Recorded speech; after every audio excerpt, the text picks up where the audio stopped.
Hello friends, welcome to Lovely's drama world. आज हम explain करेंगे होटल दे लूना का एपिसोड 3। Let's get started. की स्टार्टिंग में हम देखते हैं मैनुअल को, जो कि पेड़ के सामने खड़ी अपने पास्ट के बारे में सोच रही होती है। फिर हम उसके पास्ट में देखते हैं कि घोड़ों में सवार कुछ लोग हैं और वहाँ मैनुअल भी है। फिर हम देखते हैं कि मैनुअल और उसके फ्रेंड्स चोर होते हैं। फिर मैनुअल के बगल में एक लड़का होता है जो कि मैनुअल का दोस्त होता है। फिर वो लोग नीचे लूटने की फिराक में होते हैं जिसमें राजकुमारी जा रही होती है। फिर मैनुअल और उसके साथी हमला कर देते हैं। फिर मैनुअल और उसके साथ खड़ी होकर ऊपर से देख रही होती है। फिर हम देखते हैं मैनुअल के दोस्त को, जो कि बग्गी में राजकुमारी बैठी होती है तो उससे कुछ छीन के भाग रहा होता है। फिर उसके बाद हम देखते हैं कि एक वॉरियर आ जाता है और मैनुअल के दोस्त से लड़ने लगता है। फिर मैनुअल दूर से सिपाही पे तीर चला देती है। फिर वो वॉरियर जो होता है वो मैनुअल को देखता है। फिर मैनुअल सीटी बजाती है। मैनुअल और उसके साथी सभी वहाँ से भाग पड़ते हैं। फिर उसके बाद हम देखते हैं कि मैनुअल के पीछे वो वॉरियर भी भागता है। फिर भागते भागते वो घोड़े के ऊपर से गिरा देता है मैनुअल के। घोड़े के ऊपर से मैनुअल गिर जाती है। फिर उसके बाद वो मैनुअल के चेहरा हटाकर बोलता है, तो तुम हो उन चोरों की सरदार। फिर हम देखते हैं मैनुअल नीचे से पत्थर उठाती है और उसके सर पे दे मारती है। वो बेचारा वॉरियर वहीं बेहोश होकर गिर जाता है। फिर उसके बाद हम देखते हैं कि मैनुअल उसे घोड़े में बैठाकर अपने साथ ले जा रही है बांध कर। फिर वो पूछती है कि तुम हो कौन। तो वो उसे घोड़े से गिराकर बोलती है कि तुम कौन हो। तो वो बोलता है कि मैं एक लो रेटेड वॉरियर हूँ जो कि बहुत ही कमज़ोर है। तो वो बोलता है कि ऐसा तो लग नहीं रहा था, क्योंकि राजकुमारी को उसका सामान से भी ज़्यादा प्रियसियस कुछ और ही लग रही थी उसकी आंखों में देखने से। फिर मैनुअल वहाँ से आगे बढ़ती है। तब हम देखते हैं कि वो ज़मीन धंस जाती है और मैनुअल उसमें घुस के फंस जाती है। फिर मैनुअल मदद के लिए उस वॉरियर को बुला रही होती है। तो वॉरियर बोलता है, मेरे तो हाथ बंधे हुए हैं, उसे खोलने के लिए अपनी तलवार दो तब ना मैं बचाऊंगा। तब मैनुअल अपनी तलवार उसे फेंक कर देती है। तो वो तलवार से अपने हाथ पैर को खोलता है और वहाँ से वो भाग जाता है। वो नहीं बचाता उसे। फिर थोड़ी देर में हम देखते हैं वो रस्सी लेकर आता है मैनुअल की और फेंकता है। मैनुअल उसे पकड़ कर बाहर आ जाती है। फिर हम देखते हैं कि वो मैनुअल के गर्दन पे तलवार रखकर बोलता है, मैं लो रेटेड वॉरियर नहीं, मैं हेड गार्ड हूँ राज दरबार का, जो कि मेरा काम ही है कि राजकुमारी को उसके सही सलामत उसे राज्य से होकर दरबार में ले जाए। तब वो फिर मैनुअल उसे देखती है। फिर हम देखते हैं कि मैनुअल का दोस्त पीछे से आता है। फिर वो उसके सर पर पत्थर फेंक कर मारता है। फिर वो वॉरियर जो होता है वो वहीं बेहोश होकर गिर जाता है। फिर स्टोरी प्रेजेंट टाइम में आ जाती है, जहाँ मैनुअल सोच रही थी पेड़ के सामने खड़ी होकर के। फिर वहाँ पे हम देखते हैं कि वही लेडी आती है जो कि मैनुअल के पास्ट में भी थी और उस आदमी के सामने फूल रखने गई थी वो थी। वो मैनुअल से पूछती है कि तुम अपने गेस्ट का ख्याल अच्छे से रख रही हो। तो वो बोलती है हाँ। फिर हमें पता चलता है कि ये बूढ़ी लेडी में कुछ ना कुछ स्पेशल है। जबकि फिर मैनुअल बोलती है कि मैं यहाँ पे क्यों फंस के रह गई हूँ, मैं क्यों नहीं आज़ाद हो गई। तो वो बूढ़ी लेडी बोलती है कि तुमने खुद को यहाँ पे फंसाया है, खुद ही खुद को फंसाया है। तो वो बोलती है कि मैं यहाँ से आज़ाद कब होंगी। तो वो बोलती है कि जब इस पेड़ में पत्तियाँ उगेंगी, फूल उगेंगे, फिर वो झड़ेंगे, तब जाके तुम्हारा लाइफ से जब जाके मौत और ज़िंदगी का लाइफ सर्कल चलेगा, फिर तुम इससे मुक्त हो जाओगी। मैनुअल वहाँ से चली जाती है और बूढ़ी लेडी बोलती है कि मैं तुम्हें ऐसे फंसे नहीं रहने दूंगी मेरी बच्ची। फिर वो गाछ में हाथ लगाती है तो उस पेड़ में फूल उग जाता है। वो फूल तोड़कर ले जाती है। फिर उसके बाद हम देखते हैं वो बूढ़ी लेडी वो फूल को चैनसोंग के जैकेट में रख के चली जाती है। फिर हम देखते हैं चैनसोंग को एक सपना आता है। वो सपने में मैनुअल के पास्ट को देखता है जिसमें मैनुअल हंस रही थी, और उसके वही दो दोस्त को देखता है, एक वॉरियर और एक उसका फ्रेंड जो होता है। फिर उसके बाद वो उठ जाता है और वो फिर उठता है, बोलता है मैं होटल दुलूना में कैसे आया। फिर गाइस हमें यहाँ पता चलता है कि ये स्टोरी हमने जो पार्ट 2 में जहाँ से ख़त्म किया था ना, ये अब यहाँ से स्टार्ट हुआ है। फिर उसके बाद हम देखते हैं कि वो उठ के चैनसोंग के पास आता है। चैनसोंग उससे बोलती है कि तुम उठ गए। तो वो बोलता है कि हाँ। चैनसोंग बोलता है कि उसने तुम्हें मैनुअल को सपने में देखा। तो मैनुअल बोलती है वो इसलिए क्योंकि तुम कॉन्स्टेंटली मेरे बारे में सोच रहे हो। तो वो बोलता है कि तुमने मुझे पुराने होटल से तुम यहाँ लेकर के कैसे आई। तो फिर वो क्या तुम जादू से मुझे यहाँ लेकर आई। तो फिर मैनुअल उसे बताती है और हम देखते हैं कि मैनुअल उसे वहाँ पे जब वो बेहोश हो गया था तो रिसेप्शनिस्ट को आत्मा को बुलाई थी। तो फिर रिसेप्शनिस्ट का आत्मा जो है वो उसके अंदर आ कर के वो उसे फिर वो अपने से चल कर के होटल तक आ गया। और हमें यहाँ पता चलता है कि रिसेप्शनिस्ट भी एक आत्मा है। फिर हम देखते हैं कि वो दोनों होटल घूमते हैं। फिर वो बोलती है चलो मैं तुम्हें होटल दिखाती हूँ एज अ मैनेजर। तो फिर वो होटल में सब तरफ उसे दिखाती है। फिर वो बोलता है कि यहाँ पे एज अ गेस्ट कोई इंसान नहीं आता। तो वो बोलती है कि अगर कोई इंसान आ भी जाए तो हम बहुत हाई रेट दिखाते हैं, और अगर तो भी वो चेक इन कर जाता है तब हम उसे रूम नंबर 404 देते हैं, और वो रूम 404 जाने के बाद कोई वापस चेकआउट नहीं कर पाता। तो वो बोलता है ऐसा क्यों? तो वो बोलती है कि तुम खुद ही जाकर देख लो। तो वो रूम नंबर 404 में आते हैं। फिर उसके बाद बोलती है कि जाके देख लो। वो बेचारा डरता है। फिर मैनुअल उससे बोलती है कि यहाँ देखने के लिए और भी बहुत सारी जगह हैं। तो वो बोलता है कि हाँ चलो हम लोग वो देख लेते हैं पहले। फिर एक स्टाफ सनग्लासेस लेके खड़ी है और मैनुअल वहाँ से सनग्लासेस उठा के लगाती है। तो चैंगसुंग उसे बोलता है कि तुम रात के अंधेरे में सनग्लासेस क्यों लगा रही हो? तो वो उसे एक जगह लेके जा सा बीच होता है। फिर उसे उसके आंखों पे बिलीव नहीं होता है। फिर मैनुअल बोलती है कि होटल दे लूना की कोई चीज़ असली नहीं है, लेकिन वो चीज़ वो चीज़ दुनिया यहाँ पे मिल सकता है जो असल दुनिया में नहीं मिलता है। फिर वो उसे एक टेरेस पे ले जाती है जहाँ से पूरा का पूरा शहर दिखता है। वो बोलता है कि क्या ये रियल है? तो वो बोलती है कि बाहरी दुनिया में जो नहीं है वो हमारे होटल दे लूना में मिलेगा तुम्हें, यहाँ पे कोई भी चीज़ असल नहीं है।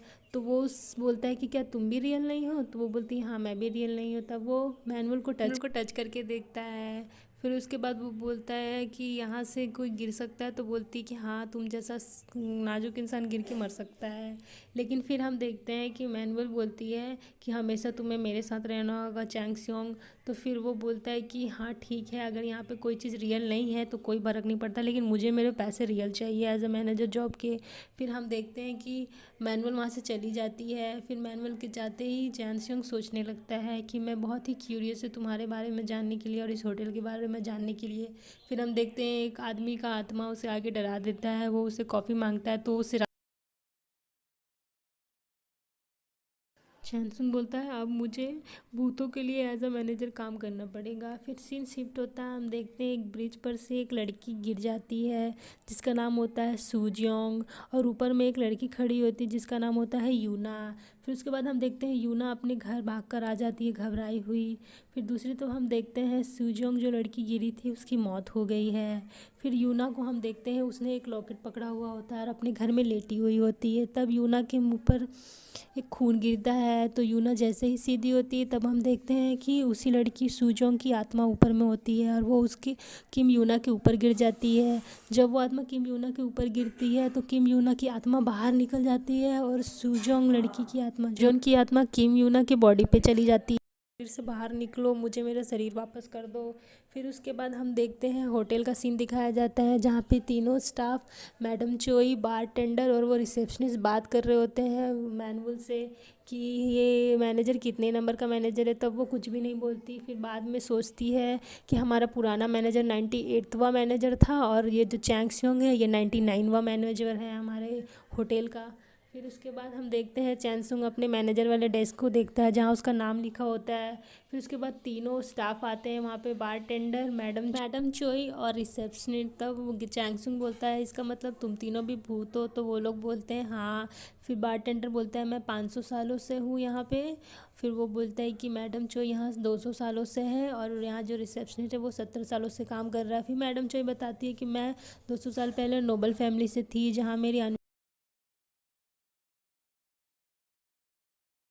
ही गई हूँ। फिर वो बताती मैं यहाँ की हाउसकीपर की हेड हूँ। फिर वो बताते हैं कि वो रिसेप्शनिस्ट बोलता है कि मेरी भी 70 साल पहले मौत हो गई थी अनफेयर तरीके से। फिर स्कॉलर बोलता है मेरी भी अनफेयर तरीके से मौत हो गई थी। फिर वो रिसेप्शनिस्ट बोलता है यहाँ तुम जितना खोदोगे तुम्हें वहाँ इतना सिगरेट मिलेगा, क्योंकि यहाँ मैडम जो हमारी बॉस है वो भी यहाँ फंस कर रह गई। मैडम चोई फिर उसे चुप करा देती है।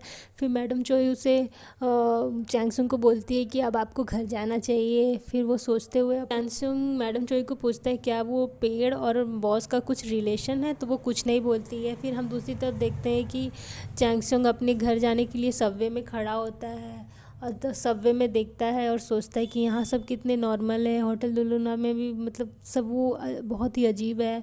फिर वो सोचता हुआ अपने घर में चाय पी रहा होता है। तब उसका दोस्त बोलता है कि तुम काम पे नहीं गए? तो वो बोलता है मैं तो दूसरी जगह काम कर रहा हूँ होटल में और मैं काम से अभी अभी आया हूँ। तब वो बोलता है ऐसा कौन सा होटल है? तो बोलता है ऐसा होटल है जहाँ तुम अगर शायद जाओगे तो शायद तुम्हें रूम नंबर 404 मिलेगा। तो फिर वो चला जाता है बोलकर, उसका दोस्त सोचता है कि क्या बहुत ही महंगा स्वीट है। फिर उसके बाद वो अपने रूम में आता है, देखता है कि उसके कोट में वही पेड़ का फूल होता है। तो वो जैसे ही अपने हाथ में उठाता है वो गायब हो जाता है। फिर उसके बाद हम दूसरी तरफ देखते हैं कि एक सीन दिखाया जाता है बॉनफायर का, जहाँ पे मैनुअल और उसका वही वॉरियर दोस्त और उसका एक फ्रेंड जो होता है वो लोग साथ में होते हैं। दोनों साथ में मतलब दारू पी रहे होते हैं, और वो दारू पीने वाला एक वास में एक अजीब सा साइन होता है।